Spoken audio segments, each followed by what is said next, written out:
E aí, pessoal, a gente está começando hoje o nosso segundo podcast Vitral e hoje a gente está aqui com uma presença muito legal, né? É o nosso primeiro podcast com convidado. Com convidado. Isso é muito legal, né, cara? Sim. Muito legal. Você tá nervoso, cara? Tô nervoso, cara. Só pra saber, eu tô um pouco nervoso. O piloto também. eu não fiquei muito nervoso, porque era só a gente aqui. Porque era eu, né? Então, assim, você falar, tô eu, tá, né? Era só os Esse caras. aqui tá tranquilo, né? Era só de gente de casa mesmo. A gente tava Isso. aqui montando a iluminação, terminou, foi gravar, tava morto já do dia. É. Agora, hoje em dia, eu tô até tremendo aqui, tô diante de uma Verdade. grande atriz. A gente nem se apresentou, Verdade, né, é o que eu ia falar agora. Meu Quem é nome é você? Bruno Santana, né? Como você vai ver, provavelmente aparecendo aqui, ó. Se eu conseguir fazer a montagenzinha, eu Aham. vou aqui, tá? E esse é? Eu sou o Madison Barreto. Nós estamos aqui no podcast Vitral. Isso. Um espaço para a gente conversar sobre arte, cultura e a nossa atuação em tudo isso. E hoje estamos recebendo a atriz, escritora e outras coisas aí, Adelita Siqueira. Se presente aí, Adelita. Olá, Bem-vinda. eu sou a Adelita Siqueira. E é isso, tô muito feliz de estar aqui, também tô nervosa, tá? Sim. Então, tá Seu primeiro tudo certo. podcast? Meu primeiro podcast da vida. É. Né? Então, assim, né, nem sei. Mas você já deu o que muitas eu faço pra entrevistas. Não, claro que não. É. Nem acho que 2, eu acho. Uhum. Mas enfim, tô muito feliz de estar aqui, agradeço o convite, espero que eu me saia bem. Uhum. Imagina. Ó, isso aqui é uma conversa, viu, Adelita? Isso aqui, a ideia é a gente trocar essas ideias, assim, sobre a vida. Ser uma coisa bem espontânea mesmo, né? Ótimo, adoro. A gente gosta muito. A gente estava conversando aqui no nosso primeiro episódio que a gente quis criar um podcast. O meu motivo foi porque eu gosto muito de conversar, né? Então, assim, ser intencional nisso é muito legal, sabe? Sim. E o seu? Qual que era o seu? Eu tenho tantas conversas legais com algumas pessoas que eu queria muito gravar essas conversas, só que as pessoas se sentiriam desconfortáveis se eu tivesse com o microfone escondido gravando a conversa. Poderia ser um pouco estranho. Eu Provavelmente. resolvi fazer isso de maneira aberta, assim. A pessoa assina um contrato e permite que eu grave uma conversa com ela, Isso. entendeu? Mais ou menos essa é a ideia. Bom, muito bom. Mas eu conheci a Adelita num encontro de escritores. E aí, batendo um papo, descobri que ela também é atriz e eu finjo que sou ator, né? Porque pro currículo dela, assim, eu sou só o cara que finge. Inclusive, eu joguei no Google a Adelita Siqueira pra ver o que aparecia. Ai, que medo. né? Uma lista. E aí eu achei um currículo lá. Procurada. Imagina. Eu achei um currículo e vi que você tem várias formações em teatro. Você tem um curso livre, você tem a PUC. PUC foi graduação ou foi Lá, o quê? não, também era um curso técnico específico em teatro. Sim. Você é formado em teologia Isso, Pela Isabela minha primeira Henriques. graduação. e agora está terminando uma graduação em teatro. Em teatro pela UFMG. E você falou que é teatro, A especificação em... minha ênfase de trabalho, do meu trabalho final, né? Vai ser cinema e teatralidade. Então, a gente vou abordar essa questão desse diálogo mesmo entre tela e palco, teatro sim. que se faz ao vivo, mas também que se tem a câmera presente. Então, vai ser um trabalho experimental aí nessa área. Que Vamos legal. ver como será. Uhum. Mas e aí, assim, você já fazia teatro a vida inteira? Como é que você caiu no teatro? Caí! Então, olha só que Canta interessante. também, já deu pra ver. Essa notinha que ela deu. Inclusive, eu vi alguns monólogos seus que você canta também, né? Menino, que monólogo Olha é esse que só. você viu que eu tô Não, cantando? eu não sei se era você estava dublando, que eu vi que você estava fazendo monólogo e de repente apareceu uma voz cantando. Era você? Ou era uma música? Agora que foi- eu não sei qual que você viu pra eu poder te dizer, porque tem algumas intervenções tipo- muito específicas em que eu canto, mas assim, é muito específico, tem a ver com aquele personagem, com aquela cena, não é uma coisa assim Sou cantora. que... Não sou, eu sou uma atriz que às vezes precisa cantar, Aham. né? Então esse é o lugar, não pode esperar de mim, assim, grandes performances na área, né, do Cantando, canto. tá. Mas a gente se vira, a gente dá um jeito. Quem canta mesmo é minha irmã. Uma delas é dessa área. Mas enfim, o teatro eu acho que veio já desde criança, assim. Eu sempre gostei muito de fazer teatro, mas eu era extremamente tímida. Sempre fui muito Você é tímida. tímida? Sim, eu sou uma pessoa tímida, gente. mesmo? Eu sou uma pessoa tímida. Eu acho que hoje eu aprendi a lidar com a timidez, né? Não deixar que ela mais me domine. Mas é um grande desafio. Agora, sempre... Então, eu era muito tímida. Quando eu era criança, eu era tão tímida, gente, que o meu nome geralmente era o primeiro da lista de chamada. Então, eu já ficava sofrendo, porque eu sabia que eu ia ser a primeira a ser chamada e eu tinha que responder presente. Então, para ter que falar isso, ai, que sofrimento, era muito difícil, muito difícil. Mas, quando eu tinha a oportunidade de fazer teatro, seja na escola ou na igreja mesmo, eu queria fazer. Eu queria estar, eu queria participar. Era onde eu me sentia, não sei, à vontade de alguma forma em casa, me sentia bem. E aí, sempre fui fazendo mesmo, mas foi um processo até eu decidir que ser atriz, de fato, seria a minha profissão, eu iria trabalhar com isso. Aí foi toda uma caminhada, né? Porque não foi da noite pro dia, assim. Foi um processo. Você acha que esse lugar, assim, do teatro era um lugar onde a timidez, você podia superar a timidez ou estar para além da timidez? Você acha que tinha alguma coisa a ver, assim? Nossa, eu não sei se tem a ver com superar, sabe? Eu acho que não só no teatro, mas na arte de uma forma geral, eu gostava muito de escrever e de desenhar. Eu acho que talvez a arte, ela era como se fosse um lugar onde eu podia simplesmente ser eu, sem ter um rótulo. Essa é uma menina tímida. Ou, essa é uma menina que conversa muito. Ou, essa é uma menina criativa. Simplesmente eu era eu, com tudo aquilo que tinha de bom e que tinha de não tão bom. Então, me expressar por meio do teatro, da escrita, do desenho, me permitia estar nesse... Desenha também? É multi-arte. Gente, ó, uma coisa é você gostar de fazer, outra coisa sim. é você saber fazer, tá? Por favor. Então, eu acho que era esse lugar de me permitir ser, né? E estar sem julgamentos, ao mesmo tempo sem cobranças. Então, por alguma razão que eu não sei te descrever de fato, porque aquela menina tão tímida conseguia ficar tão à vontade diante das pessoas para recitar um poema, ou interpretar um personagem. Isso era algo que eu ficava bem. Se tivesse que ser eu mesma, assim, só a Adelita, era muito difícil. Sim. Ainda é. Mas enquanto personagem, enquanto cena, eu me sentia muito à vontade. Sim. Eu com teatro foi basicamente a mesma história, né? Eu também era um pouco mais tímido, mas no teatro eu conseguia me soltar. Então, o que eu não conseguia fazer como Madison diante de uma plateia, colocava um personagem. E eu sempre preferi personagens que eu faça completamente outra voz e esteja com outra cara. Por isso que eu faço personagem hoje, que eu faço outra voz, eu tô com um bigode, sou irreconhecível. Eu posso sair dali depois, ninguém sabe que fui eu que fiz aquilo. Era você mesmo? Mas eu acho que ao fazer isso, assim, a gente acaba, mesmo sendo um personagem, a gente sendo mais nós mesmos, né? Porque a gente coloca uma parte de nós que estava escondida, que a gente tem medo de mostrar para as pessoas, a gente acaba colocando ela no personagem, né? A gente acaba sendo mais nós mesmos quando a gente é um personagem. Tá entendendo? Eu acho você acha com você assim também? Que um personagem, ele nos permite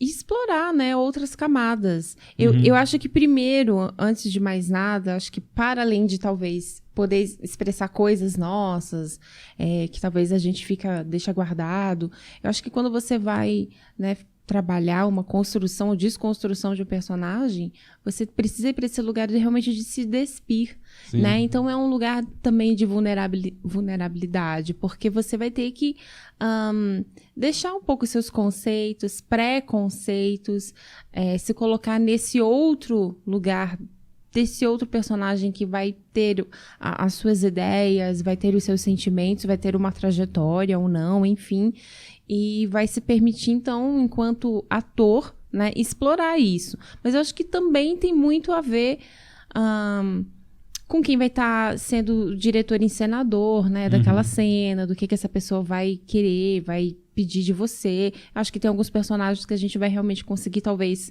extravasar um pouco mais algumas coisas que a gente não pode num dia a dia, mas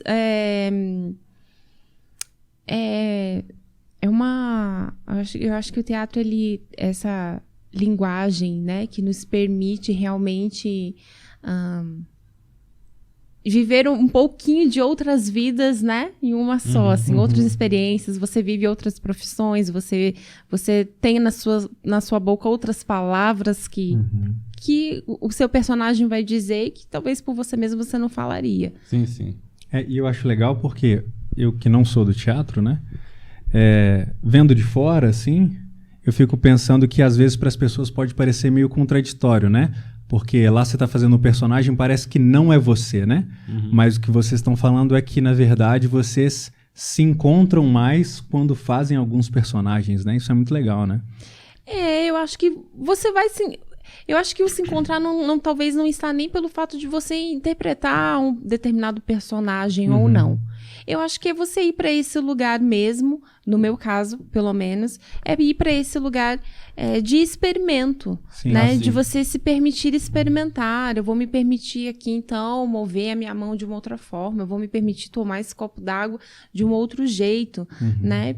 E eu acho que isso também tem a ver não só com isso da identificação ou eu vou poder viver coisas ou talvez falar coisas que eu, a Adelita, não falaria, eu não diria, eu não faria, mas acho que também tem a ver com a questão técnica mesmo, porque é um trabalho técnico, né? É um trabalho que requer estudo, é um trabalho que há vários tipos de técnicas que você pode aplicar quando você vai fazer o seu trabalho, né, teatral. Então tem um pouco a ver com isso também. Não é tanto assim só no imaginário, nessa romantização, assim, sabe, dessa profissão. Porque é um trabalho que é corpo também, é um trabalho que é técnico. Porque se você vai estar em cartaz aí, né, durante meses...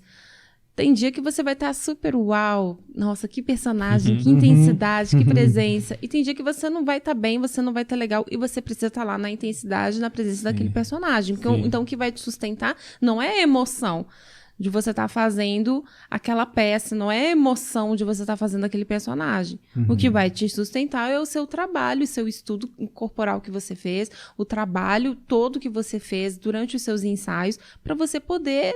tá em cartaz e dar conta daquela cena, daquele personagem, o tempo que for preciso, independente do que você está sentindo ou não, né? Então, tem essa questão que o teatro dá trabalho, né? E isso é uma coisa que às vezes as pessoas não entendem, porque estar no palco, dar um texto lindo, ter as luzes, os holofotes em você e depois todos aplaudirem, isso é muito legal e isso todo mundo quer ter essa experiência. Agora, gente, ensaio, fazer o trabalho técnico, o trabalho corporal, isso ninguém quer, porque é chato. É chato em ensaio. Chato demais. É chato ensaiar. É chato você ter que repetir várias vezes a mesma coisa, a mesma cena, a mesma fala. É chato. Às vezes, não é todo mundo que tem paciência para esse trabalho, entendeu? Porque realmente é uma lapidação. Então, aquilo que você vê lá na cena... Aquilo lá é só a pontinha do iceberg, de fato. É só, assim, um pouquinho, né? Tem todo um trabalho que acontece antes. E esse trabalho que acontece antes é que muitas vezes as pessoas não estão dispostas a encarar, né? Porque se confunde muito. Às vezes a pessoa, eu quero ser atriz também. Você quer ser atriz ou você quer ser famosa? Tem uma romantização, tem né? muito essa romantização, né? né? Às vezes o seu trabalho enquanto ator, atriz, ele pode te dar... você pode obter êxito naquilo que você faz, isso pode te levar a ter alguma visibilidade maior, e enfim. E às vezes não, né? Você tem um excelente trabalho, você obtém êxito naquilo que você se propõe, mas às vezes aquilo não vai te dar necessariamente uma visibilidade. Então, acho que a pessoa precisa realmente filtrar o que ela quer, porque alguns vão ser realmente atores famosos e celebridades também. Outros não vão, né? E vão continuar exercendo seu ofício, né? Enquanto ator, atriz e enfim, então você tem que entender o que é que você está fazendo, a profissão que você está escolhendo, né? Sim. Onde você quer chegar. Para que isso? Para que serve? Que a maioria isso? não vai, né? Na verdade, né? Sim. E como que foi essa sua trajetória para se tornar profissional e o que você já tem vivido aí? Você tem quantos anos você considera de atriz profissional? Profissionalmente vai fazer 15 anos, 15 anos. né? Então, assim, pois é, gente, eu tenho essa carinha de 18, mas não se iludam, eu já tenho 19. Brincadeira. Mas como foi esse caminho, assim, pra sair da Adelita que sonhava em ser atriz, pra estar vivendo mesmo já há 15 anos profissional? Como que foi esse processo? Então, como eu falei, eu fazia, né, teatro na igreja e tal, coisas assim super amadoras. E teve uma época que eu congregava numa igreja, eram poucas pessoas, e eu queria muito, assim, participar de um grupo de teatro, alguma coisa assim. Isso em Santa Catarina, eu sou natural de Blumenau. E não tinha um grupo, não tinha uma coisa assim. E eu fiquei muito tempo, assim, naquela espera de que algo fosse acontecer, porque a gente sempre tem alguns sonhos, alguns desejos na nossa vida, e a gente sempre acha que vai acontecer uma intervenção, né, do outro, uma intervenção divina, que algo vai vir, uau. E a gente às vezes não entende que nós é que podemos intervir também na nossa história, né? Sim. Então, eu fiquei naquela e até que eu pensei assim, tá, eu quero fazer teatro, não há pessoas, então vou começar fazendo sozinha mesmo, né? E eu comecei... Eu lembro que nesse formato, assim, de monólogo mesmo, o primeiro que eu fiz, na verdade, foi um poema. Eu li um poema de Gioia Júnior, eu gosto muito dos textos dele, dos poemas dele. E um poema O Coração. E aí, meu pai tem um livro com vários poemas dele, e tinha esse poema que eu gostava muito, e eu lembro que eu li esse poema, e eu escrevi, e comecei a escrever outras coisas, inspirada naquele texto, e baseada em Romanos, capítulo 6 e 7. Monólogo seu, Confesso. Foi esse mesmo, exatamente. E aí, quando eu comecei a escrever, pra mim era um poema, eu não tinha nem essa noção, assim, isso é um monólogo, o que é isso? Eu comecei fazendo teatro, depois eu fui aprendendo, né, o que eram os nomes, as coisas, as técnicas, e enfim. E aí, o que acontece? Eu fui apresentar esse texto na sala da minha casa, né? Para meu pai, para minha mãe, meus irmãos, eu montava ali o cenário e apresentava ali. Então, eu lembro que toda vez que chegava alguém lá em casa, ia tomar um cafezinho, fazer uma visita, meu pai já falava assim, vai lá preparar o teatro lá. Que legal. Então, era sempre assim. E aí, legal que seus pais incentivaram bastante. muito, muito mesmo. Então, o texto era Confesso, fala sobre, né, ter o trono e a cruz no nosso coração. E aí, o que eu fazia? Eu usava uma poltrona para representar o trono, e para representar a cruz não tinha, né, recursos técnicos e cenário. Então, eu confesso, foi o seu primeiro Foi monólogo, o primeiro que eu assim? escrevi, assim, e apresentei. Então, o que acontece? Eu usava um rodo de cabeça para baixo, assim, para ser a cruz. Que legal. Então, quando eu sentava, as pessoas já falavam assim, gente, imagina que esse rodo aqui é uma cruz, tá bom? E as pessoas achavam meio assim, mas sempre no final eles diziam... Nossa, esqueci que era um rodo, realmente consegui ver a cruz. Então foi assim, eu fiquei em alta temporada, em cartaz, foram 8 apresentações na sala da minha casa, e durante 3 anos, todo lugar que eu ia, era uma igreja, uma congregação, algum evento, alguma célula, né, a gente chamava de grupo familiar, ou culto caseiro. Eu apresentava o Confesso, era só o que eu tinha, era a minha sementinha, né? E aí você tinha que idade? Na época eu tava com 18, 19, por aí. Mas eu já fazia antes, né, os outros, assim, teatros na igreja, nessas ocasiões, Natal, Páscoa, essas coisas. Mas com esse monólogo foi o primeiro que eu fui fazendo nos lugares e tudo mais. E aí depois eu fui pro seminário, quando fui pro seminário, eu voltei. Sua primeira formação foi em teologia, depois que você foi estudar teatro? Depois que eu fui estudar teatro. Porque eu pensava assim, quando eu fui primeiro estudei no seminário 2 anos, e aí depois fui fazer a graduação mesmo em teologia. E aí quando eu voltei pra casa, né, dos meus pais, eu fiquei pensando sobre isso, assim... A profissão que eu gostaria, né, talvez, de exercer. Eu cheguei a fazer pedagogia, acho que 1 ano e meio e tal. E daí eu ficava com isso, mas eu poderia ser atriz. Mas será? O que eu vou fazer com isso? Porque, assim, dentro do meu contexto, não fazia muito sentido a não ser, tipo, você é atriz para fazer novela. Não tinha muitas outras opções do que se fazer. Então, era uma coisa muito confuso para mim, assim. Demorei um pouco para entender que, não, tem outras coisas, né, que podem ser feitas a partir disso. Então, demorou um pouquinho. Mas eu quis fazer a formação, né, em teologia, porque eu entendi, assim, que se um dia eu realmente for atriz, eu preciso ter uma base daquilo. Eu quero que a minha arte ela tenha um fundamento, né? E diante daquilo que eu creio. E eu pensava nisso. Até porque, assim, no fundinho do meu coração, o meu desejo era ser atriz e missionária. Então, eu pensava assim, eu preciso estudar bem essas duas coisas, né? Era o que eu queria. Então, foi isso que me norteou na busca, nos estudos. E eu... Depois, então, que eu voltei de seminário é que eu fui começar a fazer um curso mesmo para obter o registro profissional e tudo mais. E aí foi uma jornada. Mas sempre eu tinha outros trabalhos, outros empregos, né? Então, até poder dizer assim, olha, agora eu vivo realmente da minha profissão. Minha profissão que me sustenta foi uma grande jornada, assim. Foi uma grande caminhada. Imagina. E você tinha referências próximas, assim? Tal pessoa é ator ou atriz, alguma coisa assim? Não tão próximas, pelo menos a minha família não tinha ninguém assim profissional. Agora, né, tanto por parte de mãe, por parte de pai principalmente, meus tios, tias, primos, todo mundo assim tem um pouquinho de artista, de ator. O meu avô paterno mesmo, ele escrevia as peças de teatro na Igreja Católica, ele que fazia as apresentações. Então, sempre quando tinha algum evento, ele escrevia as peças, e ele era muito conhecido, assim. E meu avô Darcy, o nome dele, ele sempre foi muito assim, das rimas, de conversar com a gente fazendo rima. Então, eu sei que isso veio muito assim desse lugar. Então, meu pai e minha mãe também sempre incentivaram, né, muito essa questão. Apesar de que eu acho que eles nunca imaginaram que talvez eu escolheria isso como profissão mesmo, de fato, né?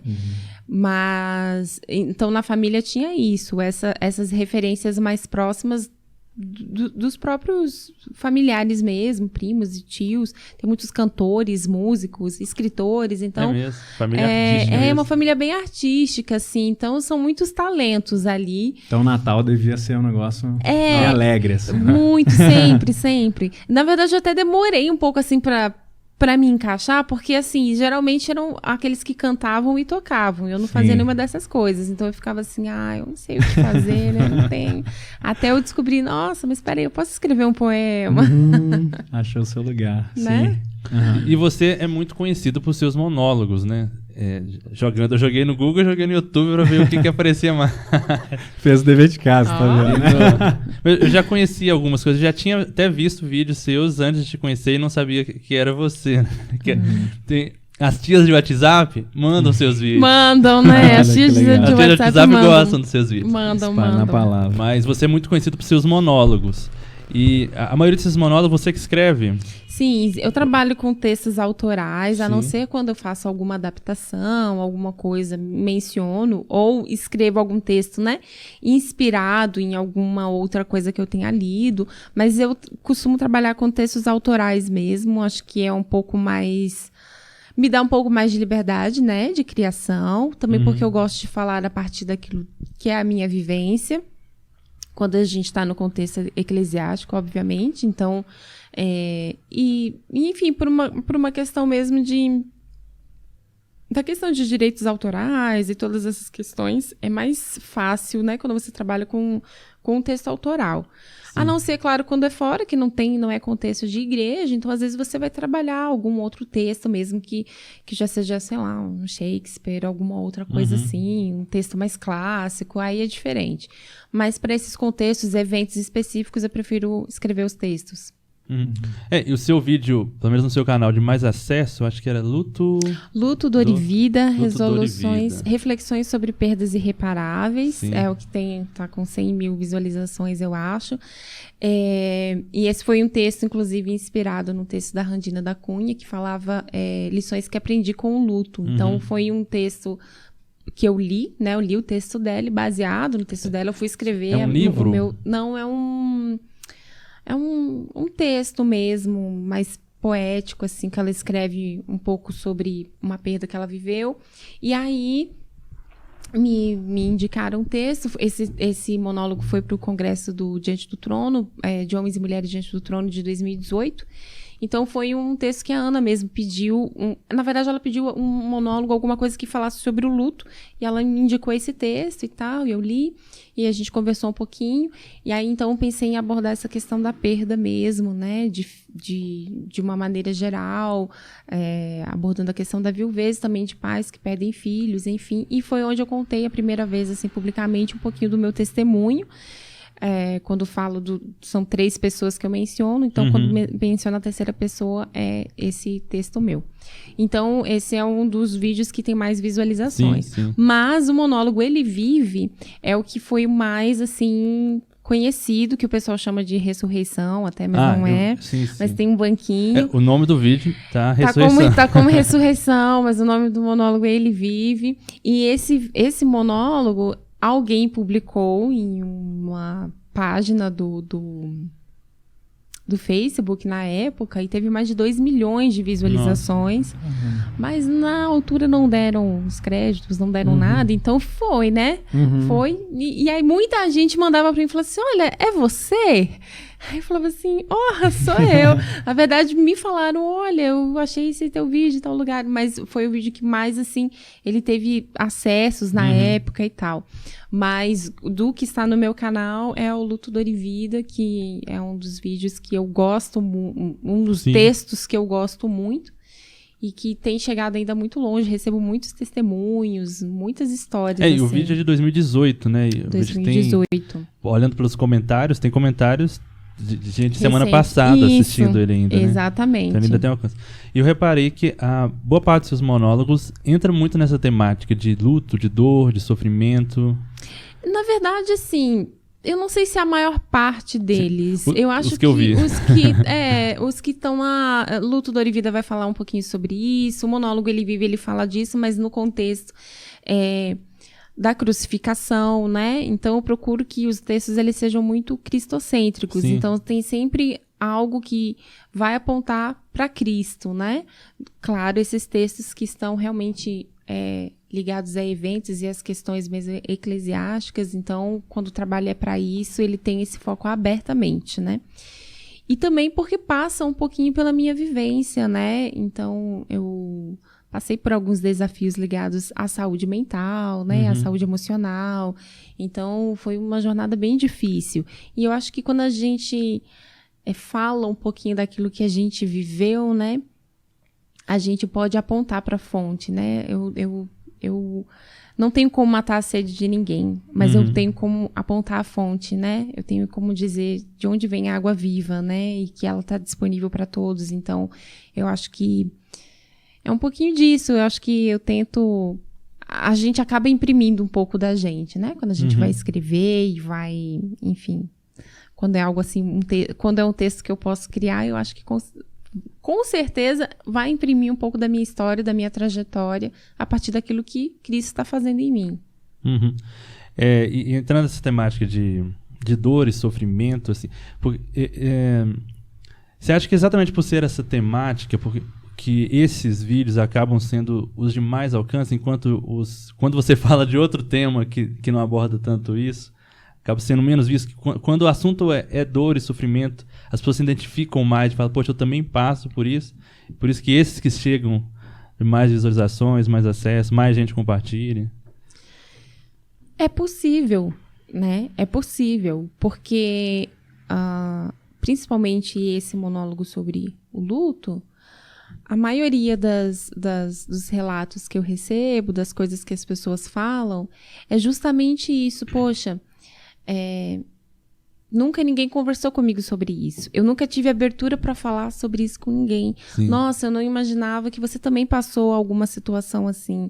Nossa, eu pensava que era só eu que sentia essa dor, que só eu que tinha essa angústia, que só eu vivi uma perda assim, que só eu passei por uma situação de abuso dessa forma. Então, eu acho que há a identificação, sim. Porque há uma abertura para que a pessoa ela possa, a partir dali, né, se identificar e talvez até buscar ajuda, porque muitas pessoas vêm falar comigo, até pedindo ajuda. Nossa, e agora? E o que eu faço? E eu sempre falo, calma, eu não sou psicóloga, né? Eu não tenho isso que você está precisando agora. Eu não tenho como te ajudar. O que eu tenho como te falar é a partir da minha experiência que eu fui buscar ajuda, né? Eu fui buscar um caminho, né? Um processo, uma caminhada aí de cura. Então, faça isso. É possível. Você não precisa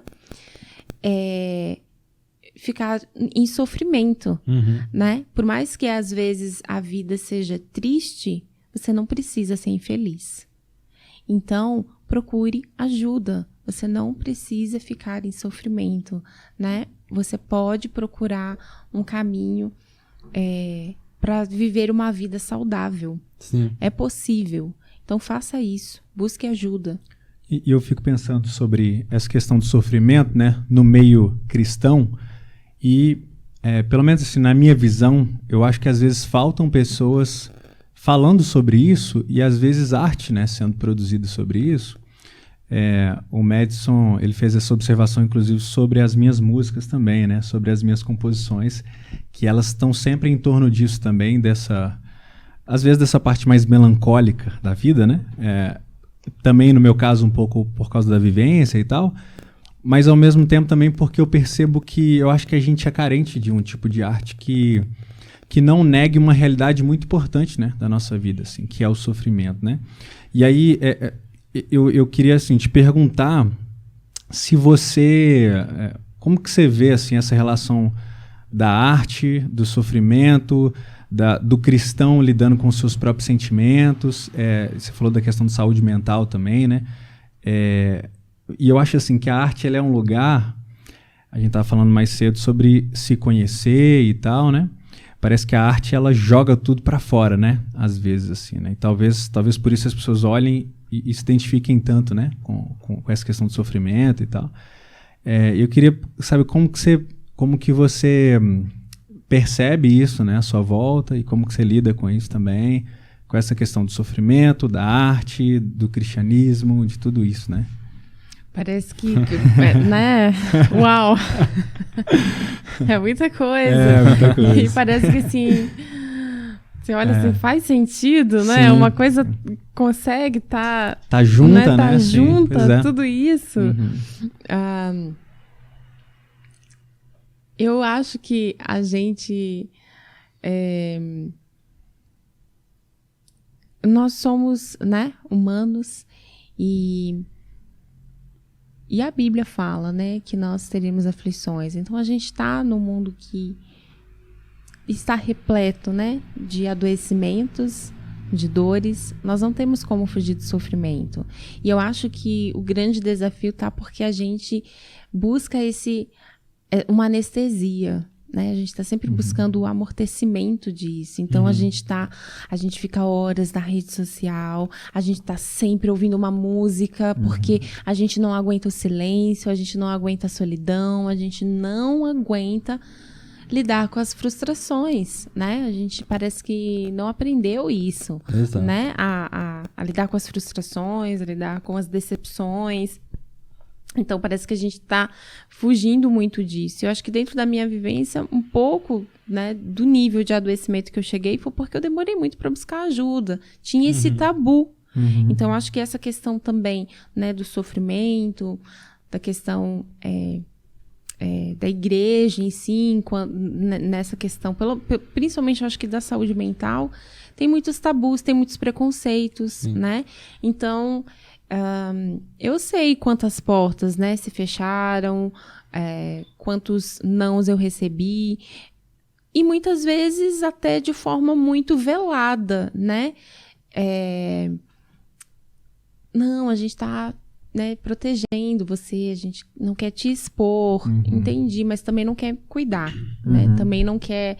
Então, assim, tem esse lugar também dessa rejeição. E eu não falo isso só a partir, talvez, do cuidado que eu não tive, né? Mas a partir de mim mesma em relação ao outro. Eu também tinha muitos preconceitos, eu também não tinha muita paciência com pessoas, né, nesse sentido. Também, às vezes, não é só o preconceito, também a gente não sabe como fazer. A gente não sabe como cuidar, porque a gente não fala disso. Então, se a gente não fala disso, a gente não sabe o que fazer com alguém que vem que está adoecido, né? Sim. Então, é um grande desafio mesmo, quando isso a gente começa a expor, a falar disso, e eu acho que a arte, ela é uma linguagem que nos ajuda, né? A expressar, a colocar isso para fora, mas não somente isso, né? Eu acho que a arte, ela vem porque nós temos fome e sede de beleza, né? E ela nos comunica, ela permite com que a gente se comunique, ela nos comunica, ela nos enfim, acho que transcende muitas coisas que a gente não consegue só por meio do cotidiano, talvez, falar ou abordar. Eu observo que, não só no meio cristão, mas na sociedade, de modo geral, a gente tem um tabu em relação a toda a dor, luto, questões psicológicas de depressão, ansiedade, etc. E a gente não sabe lidar com a nossa própria dor, nosso próprio sofrimento. Até pensando nas músicas mais ouvidas atuais do Brasil, são sobre sofrimento, a maior parte delas. Um sofrimento específico, de relações que não deram certo, de traição, etc. Mas são músicas sobre sofrimento. As pessoas estão falando sobre sofrimento. Porém, são músicas festivas. São músicas animadas. A pessoa canta aquilo numa festa. Doideira, né? Ela está ali dançando, bebendo, rindo com os amigos e cantando sobre a dor, né? Mas a impressão que eu tenho é que é como se ela estivesse ali falando da dor, porém tentando rir daquilo de uma forma que, ao mesmo tempo, essas músicas, em geral, elas falam da dor, mas também falam de sexualidade, assim, de uma forma... Vamos nos entregar todo o prazer que a gente possa ter, vamos beber ao máximo, então... Vou tentar...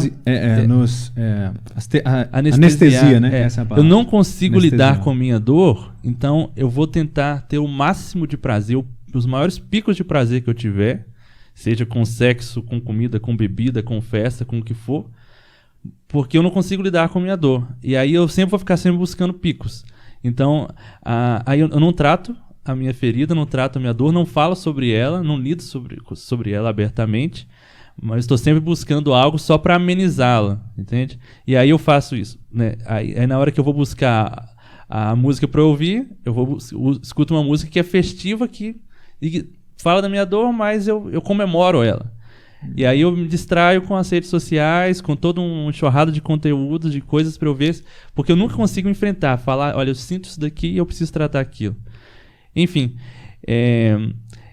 e uma arte que fale da dor, mas apontando uma resposta para ela de que existe essa dor, vamos identificar o que está causando essa dor, a gente pode tratar ela, e existe talvez algumas dores que eu não consiga, que ela não terá um tratamento, eu vou precisar saber viver com ela, e ela vai estar aí.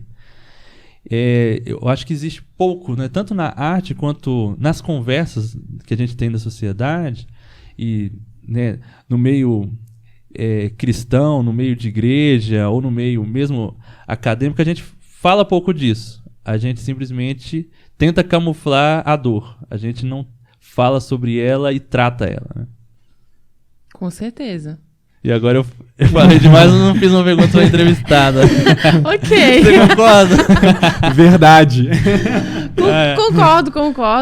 Concordo com alguns pontos, discordo talvez de outros. Pode discorda aí pra falar. Fica à vontade. Não, eu acho só quando você falou assim, né, que a arte, então, ela, né, aponta essa dor e tal, e busca trazer uma resposta.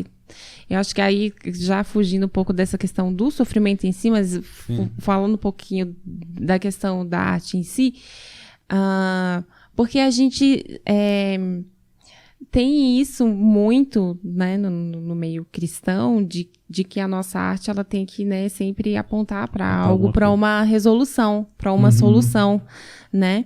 Sim. E eu acho que sim também, mas que nem sempre, né? Acho que é possível, como mesmo, né, muitos dos meus monólogos, eles vão apontar para algo, né, completamente assim, como eu busco, né, fazer textos mais cristocêntricos e, enfim, apontar para isso, para uma verdade bíblica.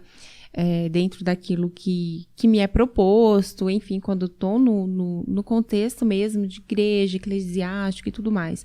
Agora também tem a arte que a gente vai se expressar por meio dela e a gente vai produzir beleza, uma beleza que às vezes é feia, né? No sentido de que, né, eu falar de morte é triste, é feio, mas a arte ela vai me permitir falar dessa feiura, mas também através da beleza, né? Uma coisa muito louca isso. Mas eu acho que a gente tem que... eu não tenho essa... Ai, como eu vou falar? Falando, né? Abrindo a boca e falando. Mas...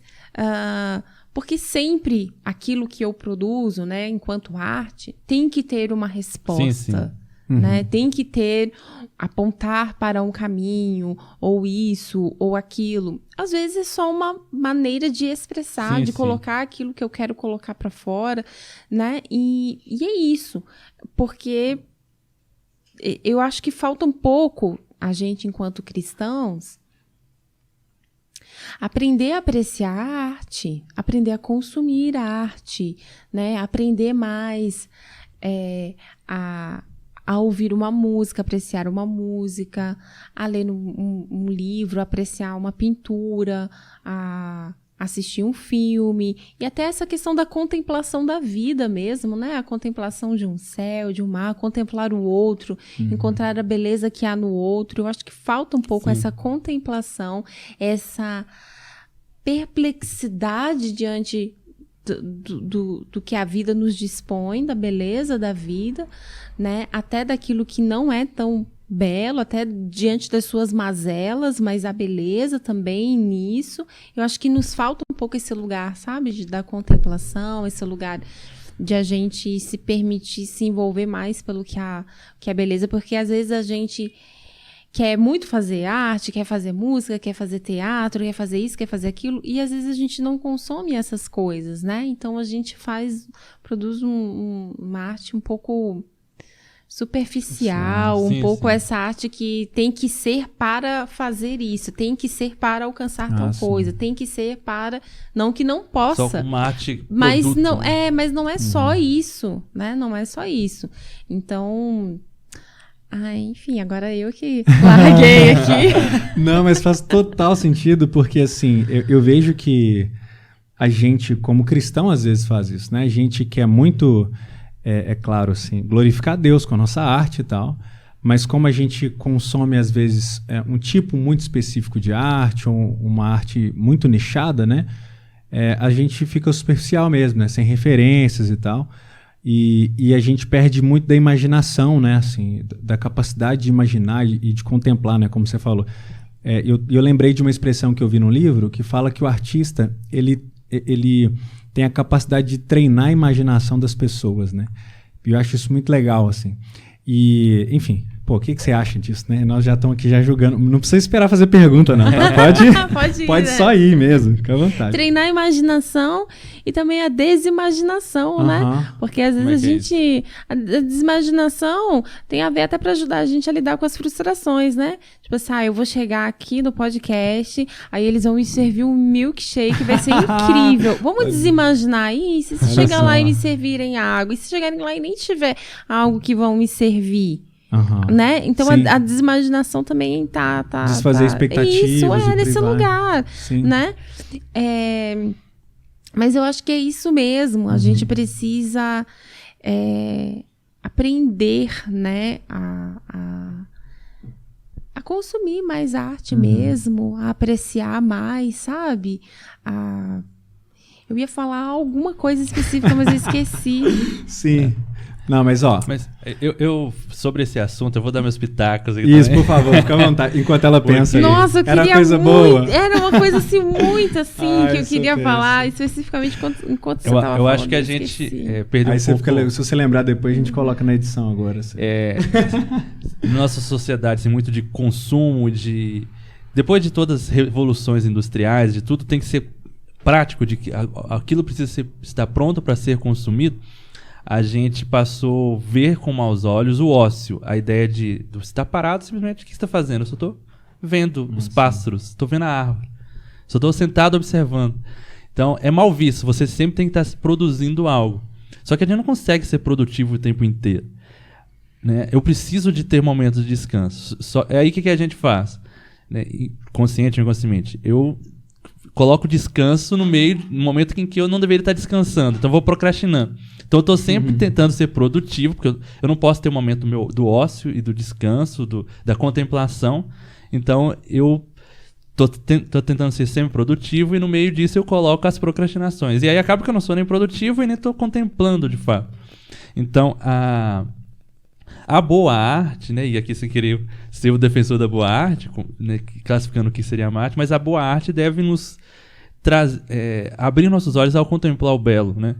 Porque talvez por estarmos tão cansados de tanto trabalho e de um peso de produção, isso vai refletir até nas nossas produções artísticas, que acaba que minha produção artística ela também vai só atender essa mesma lógica de algo que eu preciso entregar rápido, né, de algo que precisa ser só consumido e só vai refletir isso, assim, só as demandas do dia a dia, em vez de ser uma arte que leva as pessoas a contemplarem, a ver o belo, né, seja do que tem de belo na natureza, o que tem de belo nas relações, o que tem de belo nas nossas emoções, o belo do divino, enfim.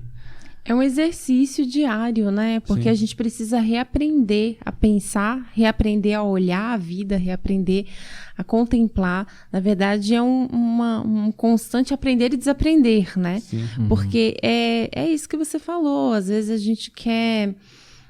eu queria tanto escrever um lindo poema. Legal. O que você lê de poema? Sim.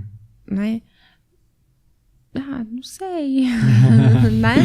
Às vezes, então, às vezes tem isso também, de a gente se gastar nisso, né? De ter tempo para... Ou escolher ter tempo, porque às vezes a gente não vai ter tempo não para parar, para ficar olhando o céu, o passarinho, a borboleta que passou. Você não vai ter tempo, mas você vai criar esse tempo, porque se você tem tempo para ficar horas ali, sei lá, assistindo uma série, uma coisa assim, você cria o tempo, né? Então eu acho que são coisas que a gente precisa aprender e a gente precisa fazer escolhas também do que a gente vai querer priorizar ou não. Eu acho que tá muito também nesse lugar, assim. Pelo menos para mim foi e tem sido muito assim, porque eu não era necessariamente essa pessoa assim mais contemplativa e tal, não gostava muito, né? Tinha essa fuga assim. E hoje não, hoje eu não consigo. Tem gente que é movido à música, que faz tudo ouvindo música, né? Que vai limpar a casa ouvindo música, vai cozinhar. Tem gente que é né? assim. Tem gente que é assim, falar, né? viu? Quem será? Eu não te falar. Tem pessoas que são assim, estão dirigindo, estão ouvindo música. Eu sou uma pessoa que eu não consigo. Quando eu vou ouvir música, eu vou parar e eu vou ouvir música. Porque quando eu estou lavando louça, eu estou lavando louça. Sim. Né? Eu estou sentindo a água, eu estou sentindo a textura daquele prato, daquele copo. Eu estou ali naquele momento. Isso também é parte da contemplação, entende? Não que eu não posso ouvir música enquanto estou lavando louça. Não, às vezes acontece, mas é muito pontualmente, porque a contemplação ela tá nisso, e a gente conseguir também se concentrar, estar no momento presente, fazendo aquilo que a gente estiver fazendo, né? Então, acho que tem um pouco disso, mas cada um vai encontrar o seu caminho, né? Porque às vezes pode funcionar para mim assim, pode não funcionar para você. Então, acho que tem um pouco esse caminho. Não é uma coisa que tá muito formatada, mas eu acho que são coisas que a gente pode agregar à vida, né? Essa questão mesmo, né, da contemplação, da gratidão de fato, da gente ficar, né, surpreso com coisas que a gente às vezes está acostumado no dia a dia, porque a gente se acostuma com coisas que na verdade são grandes milagres. Sim. Né? A gente falou sobre saúde, né? Isso é essencial para a saúde também, né? Eu fico vendo, você falou sobre essa questão da música, que me pegou, né, aqui. Mas é inclusive uma coisa que eu luto mesmo, às vezes, contra, né? Exatamente para ter esse momento, assim, de estou fazendo isso, estou fazendo aquilo e tal. E eu percebo o quanto que as coisas à minha volta, hoje em dia, elas parecem que me parece que me pedem para ser diferente, assim, parece que me pede para fazer tudo ao mesmo tempo. Então, assim, às vezes eu fico fazendo um esforço enorme para ter uma aba só no navegador, sabe? Mas eu penso, mas eu podia abrir uma aqui e deixar uma música. Não, mas espera, eu tô fazendo isso, assim. E é muito difícil, né? Parece que, pelo menos para mim, né, é uma coisa assim que... É claro que talvez, assim, também por anos já fazendo isso, né? Treinando a cabeça para ser assim, né? Fazendo essa coisa sempre... parece que se eu estou fazendo uma coisa só, eu estou desperdiçando meu tempo, né? Isso é muito ruim, né? Entra no que falou de produtividade, no que falou de estar presente, né? Isso é muito ruim. E a gente acaba sendo mais ocupado do que produtivo. Você está só ocupando, assim, enchendo de tarefas, enchendo de coisa na sua cabeça, você não está produzindo mesmo. Não está produzindo, exatamente. Às vezes você só está ocupado. E até a questão do sofrimento... Porque eu tenho lido algumas coisas sobre esse assunto e o fato é que as pessoas... Eu vi uma pesquisa assim do quanto que as pessoas dizem ser felizes. E a maior parte das pessoas não consideram que são felizes, né? A maior parte das pessoas estão sempre considerando, não, a minha vida não está como eu gostaria de que estivesse. Você está satisfeito com a sua vida hoje?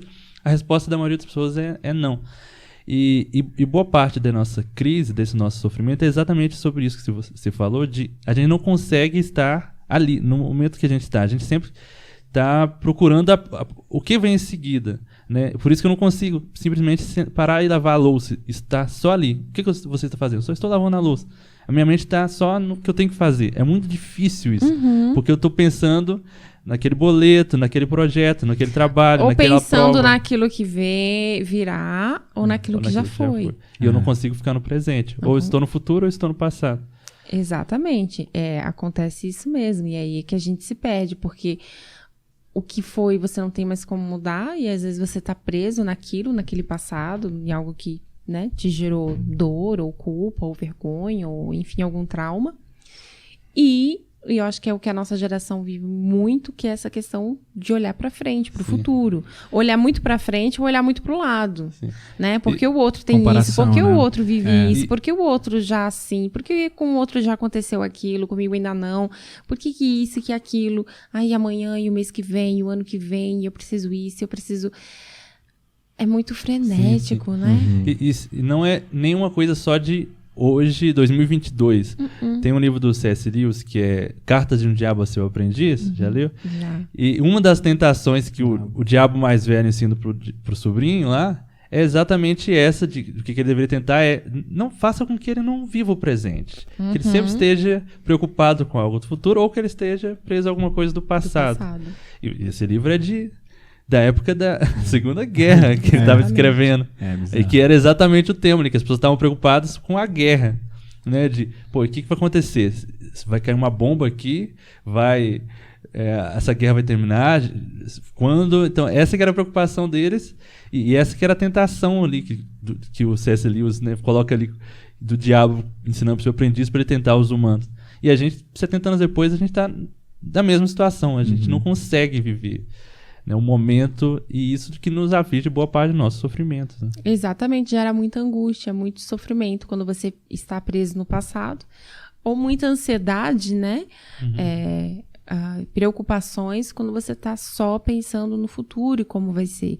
E é muito difícil, porque as coisas elas estão sempre chamando a nossa atenção para outras direções, e às vezes a gente não consegue, de fato, estar no momento presente, né? E estar no presente é isso, é saber que eu não estou, talvez, ainda onde eu quero chegar, mas eu também já não estou mais onde eu estava, né? Qual é o processo que eu estou hoje? Qual é o lugar da caminhada que eu estou, né? E entender que a estação que o outro está vivendo é diferente da minha. Então, assim, cada um tem o seu próprio tempo e a sua própria estação. Então, eu não posso ajustar o meu relógio com o tempo do outro, né? Eu preciso compreender qual é a estação que eu estou vivendo. E entender que para a estação que eu estou vivendo, algumas coisas vão me caber, outras não vão mais. Exato. E eu vou ter que deixar para trás coisas que já não servem mais para mim. E eu vou ter que, talvez, me apropriar, adquirir, agregar para minha vida coisas que eu vou precisar para a próxima estação.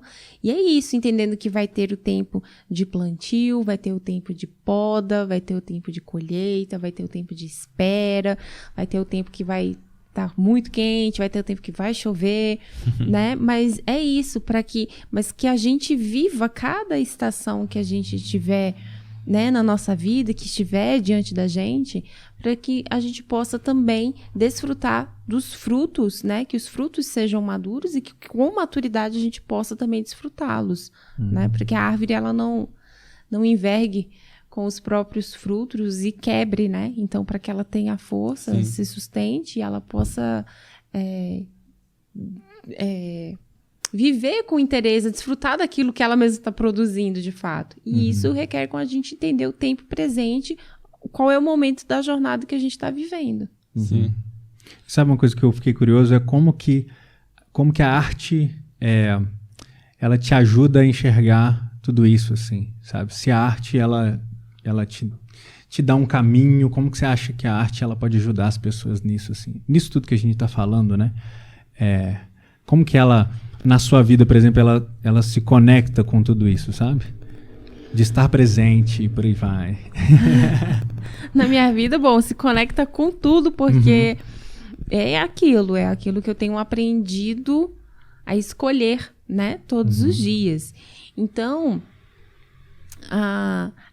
tenho um poema da Adélia Prado, que ela fala, eu não me lembro bem as palavras que ela veio dizer, mas ela fala sobre a pedra, que tem dias que para ela a pedra é só pedra. Sim. Ela fala, de vez em quando Deus me tira a poesia. Isso. Então eu olho para a pedra e só vejo pedra. Nossa, hein? Que exatamente, lindo. De vez em quando Deus me tira a poesia, eu olho para a pedra e só vejo pedra. De vez em quando eu entro num ônibus e eu só vejo que é o ônibus, e que às vezes eu peguei o ônibus errado. E vai ser difícil chegar no podcast. E vai ser difícil chegar no horário para gravação, longe. porque eu peguei o ônibus errado. E aí? Onde é que tá a poesia nisso? Nossa, eu vou escrever um lindo poema. Posso até, mas a poesia tá aí. Ok, o que eu posso fazer agora? Sim. Ai, eu vou me desesperar, eu vou ficar, poxa, Delita, você pegou o ônibus errado e não sei o quê. Calma, o que eu posso fazer agora? Eu posso descer, pegar um outro ônibus, ok? Vou fazer isso. Mas enquanto eu tô descendo aqui, nossa, eu vi essa pessoa aqui. Aí eu desci do ônibus, né? E aí quando eu desci do ônibus, de fato... Quanta aventura. Eu desci do ônibus. E aí eu tava olhando assim, não tenho internet, não tenho nada, pra onde que eu vou? E aí eu viro, aí tava uma mulher com uma criança assim, sentada, assim, elas estavam esperando outro ônibus. E tava tão bonito aquilo. A menininha tava com uma roupinha vermelha assim, e a mãe puxando ela assim pro bracinho, que ela queria dar uma corridinha, e elas rindo. E eu falei, poxa, será que eu perdi o ônibus só pra ver isso? Né? Então algo não se perdeu. Então não foi de todo à toa. Né? O que eu consigo, sabe? Não é a gente só aprender, tipo, você é super positivista. Não é isso, não é isso. Mas, poxa, diante aqui do meu erro, diante desse tempo que eu perdi, porque eu não vou, mas não tenho como, eu já perdi, peguei o ônibus errado, mas tem algo aqui de belo que eu posso contemplar. Eu vou deixar que isso me console, eu vou sorrir com isso e bora lá, vamos lá, pra onde que eu vou agora? Deixa eu tentar chegar no lugar certo. Então, pra mim, tá muito nisso, em tudo, de conseguir ver a poesia que existe na vida. Nem tudo tem poema, mas tudo pode ter poesia. E às vezes a vida é poesia sem rima, né? E é isso, mas ela tá aí, tá diante de nós, é o que é. Então o que eu entendo pra mim, o que eu nasci pra fazer, né? Pra viver, eu nasci pra viver. Então eu vivo. E viver isso, viver é pegar o ônibus errado, viver é lavar a louça, né? Viver também é escrever um poema, talvez um dia eu faça um filme, gravar um podcast. Escrever um né? livro. Escrever um livro, ter que lavar roupa. Viver é isso. Sim. Eu estou viva. Então, eu tenho uma frase que eu digo, eu estou na vida e a vida está em mim. Então, é essa vida que eu quero transbordar, né? Essa vida que eu quero viver. E eu vivo. Acho que falta um pouco disso, a gente viver o que é real, o que é de verdade. Né? E eu acho que as coisas têm treinado a gente para ir cada vez mais para longe disso, assim, né? Redes sociais, eu falei mais cedo sobre a questão, assim, do cristão, né? A espiritualidade, às vezes, também, tipo assim, treinando a gente, às vezes, para tá, sei, longe da realidade mesmo, né? A gente fica, às vezes, assim, quando eu conversei com o Madison, né, assim, sobre por que esse podcast existiria, né? A gente quer muito encontrar artistas, não só artistas, né, mas pessoas que estejam lidando com a cultura, né, de alguma forma, e que, de alguma forma, estejam trazendo uma outra visão, assim, de tudo que está acontecendo, né, no nosso mundo, assim, que as pessoas consigam estar um pouco mais presentes, né, como você falou. E às vezes eu acho que a gente fala muito sobre arte aqui, né, porque nós dois somos artistas, mas enfim, em todas as áreas, né, em todas as áreas, assim, em todas as esferas, né, da cultura, digamos assim, né, muito importante. Sim, e sobre isso de a cultura e a nossa participação nela, você também, além do seu trabalho no meio eclesiástico, com os monólogos, você também tem um trabalho fora do meio eclesiástico, enquanto atriz também, né? Fala um pouco pra gente disso. Sim, eu sou atriz, ponto, né? É a minha profissão. Sim. Então, eu me apresento em muitos lugares, inclusive em igrejas, sim, né? Sim. Então, eu sempre faço essa pequena explicação, assim, porque geralmente as pessoas...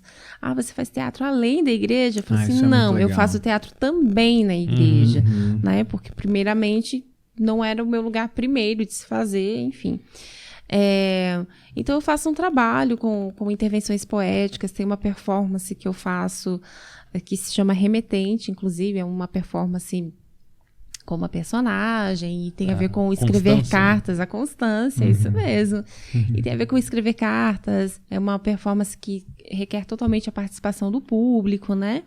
Então, ela escreve cartas ali na hora, olhando nos olhos das pessoas. É uma performance você muito apresenta bonita. isso em que tipo de ambiente? Lugares públicos, né? Tanto já apresentei em praças, lugares assim, chego, instalo e ali vai acontecendo. Mas mesmo? também já fui em eventos fechados. Então, por exemplo...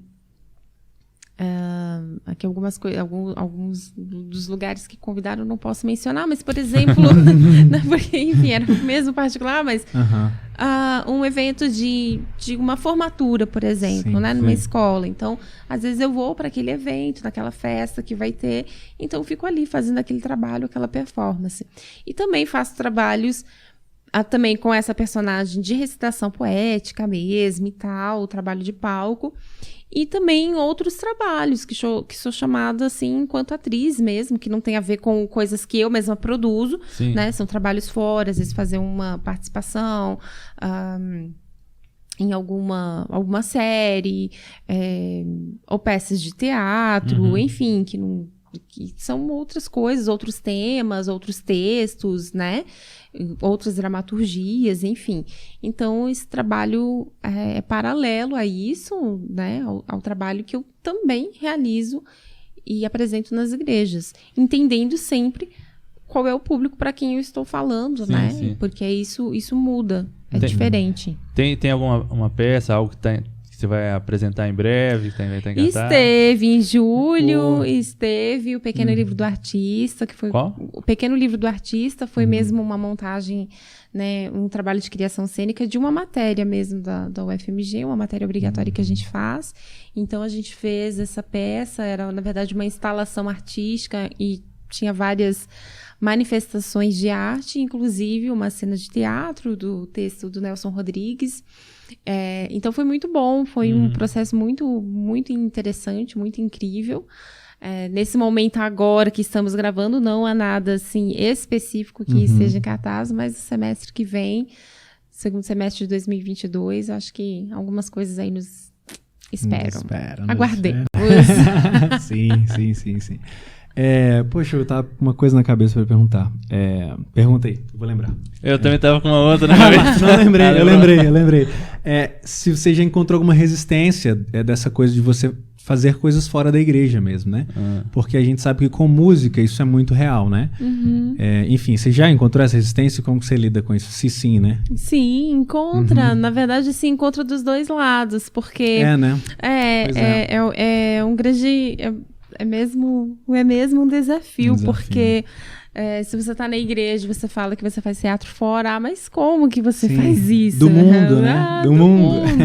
Sim. Eu vou ter que ir pra Marte, né? Pra poder fazer teatro no mundo, mas enfim. E aí, se você tá no meio que não é cristão, e você fala, não, eu sou cristã, também faço teatro na igreja, mas por que você faz isso, menina? Você é tão talentosa, não desperdiça isso não, né? Então, tá nesses dois lugares, né? Parece uma ambivalência aí, a gente fica meio que tipo, e aí? A premissa pra mim, né, pra quando eu tô no contexto, né, cristão e tal, às vezes eu não gasto, assim, muita explicação, não, porque eu acho que cada um tem a sua realidade, né? Tem algumas igrejas que são mais abertas para manifestações artísticas, outras não. Então, quando eu sou convidada para um evento, em alguma igreja, eu vou respeitar aquele contexto para onde eu estou indo. E eu vou entender que não é lá, nem nesse lugar, nem na igreja que eu congrego, que eu vou me realizar artisticamente. Não é onde eu vou colocar todo. Não. Às vezes eu faço parte, às vezes o meu texto, meu monólogo é parte de uma liturgia do culto, né? Daquilo que vai estar acontecendo naquela reunião, naquela celebração, e eu vou me encaixar dentro daquilo e ponto. E é isso, o meu papel ali. E ok. Né? Então, se eu quiser me realizar artisticamente, eu vou lá, alugo um teatro, um auditório, e vou vender meus ingressos e vou fazer lá o que eu quiser.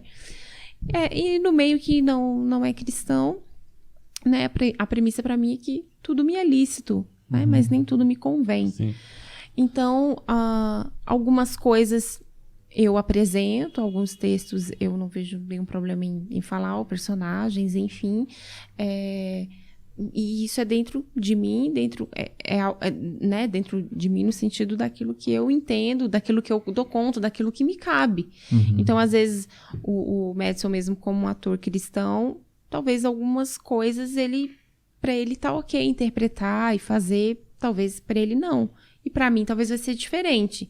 Então tem um pouco assim desse tabu, é uma coisa meio melindrosa, assim, né? Mas é muito louco, porque se o padeiro se converte, você não vai falar para ele só fazer pães. Para cristão. Pães. Não, pães cristãos, né? O pão é que tem que ser crente, o pão gospel. Né? Vai escrever Jesus, assim, né? Isso, tipo isso. Né? Então, mas se o artista, né, ele se converte, então você não vai mais poder ler aquele poeta, né? Você não vai mais... Enfim, é um assunto, assim, que dá muito pano pra manga, né, mas gente? isso é bom, a gente... É o que a gente gosta, é disso que a gente gosta. A gente chegou no lugar aqui. Chegamos lá, a gente dessa volta toda pra chegar nesse agora lugar. chegou, agora começamos. Mas porque assim... Pode falar, depois eu falo meu... Qual que é uma questão que a gente acontece bastante no meio artístico e cristão? Quando um artista se converte, a gente quer que ele os cristãos querem que ele produza um entretenimento para os crentes. E boa parte do que é produzido de arte por cristãos é só para entreter os próprios crentes. O que é importante, vai ter coisas que a gente vai aproveitar na liturgia, enfim, coisas que a gente vai usar no dia a dia, devocional e tal, mas a gente produz, enquanto cristãos, pouca cultura. A gente influencia pouco da cultura. A gente é influenciado. Então, assim, eu não conheço ninguém crente atualmente que não assista um filme que não seja evangélico, que só assista filmes evangélicos. Né? Não tem. De música, pode ter ainda uma parte de pessoas que tem uma certa existência, mas boa parte das outras coisas ela está consumindo, de tudo que é da cultura. Aí, até roupas, a gente usa a roupa que é a roupa da nossa cultura. Né? Se tivesse em uma outra cultura, uma outra época, eu estaria usando vestido de outra forma. Mas enfim... Mas a gente influencia pouco a cultura. A gente é muito influenciado e aí começa a trazer até do que a gente está sendo influenciado da cultura para dentro, começa a influenciar a nossa fé. A gente começa a crer em algumas coisas que não é bem assim aquilo, que é só uma influência da cultura onde a gente está. E a gente influencia pouco, a gente produz pouca arte, a gente produz pouca cultura, a gente produz... Tem pouco, atualmente, pelo menos no contexto do Brasil, pouca influência acadêmica, pouca influência social, enfim.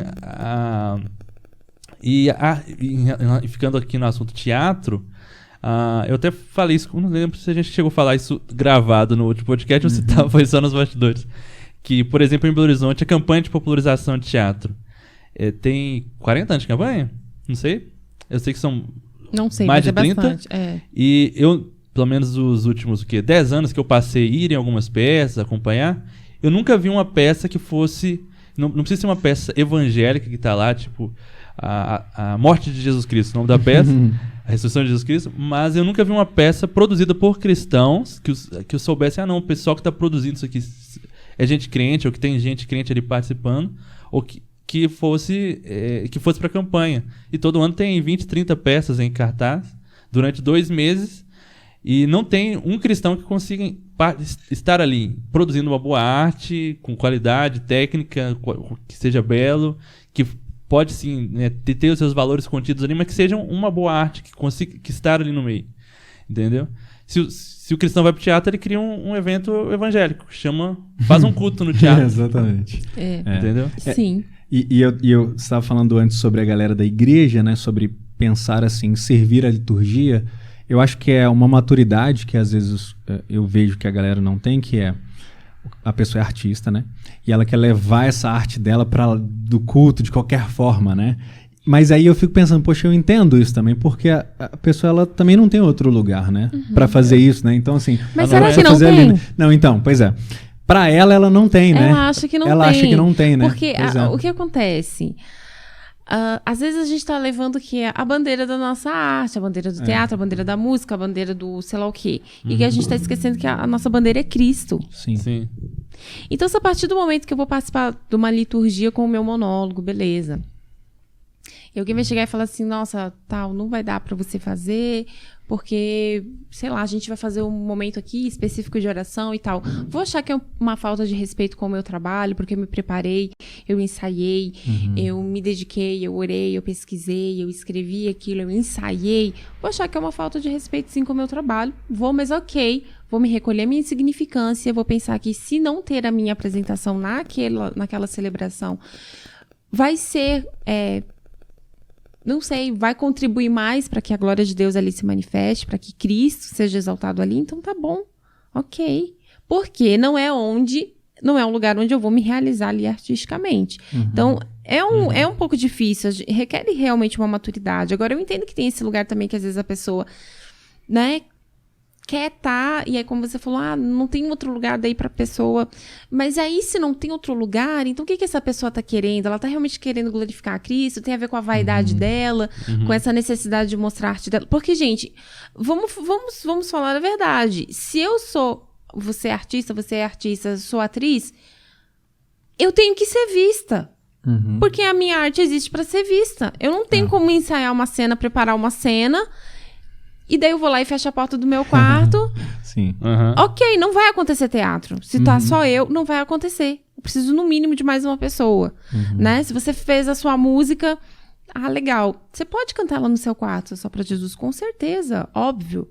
Mas a partir do momento que você quer que as pessoas conheçam a música que você fez, você vai ter que apresentar, mostrar, né? Óbvio, tem esse lugar, isso sim é nítido. Mas aí é que tá.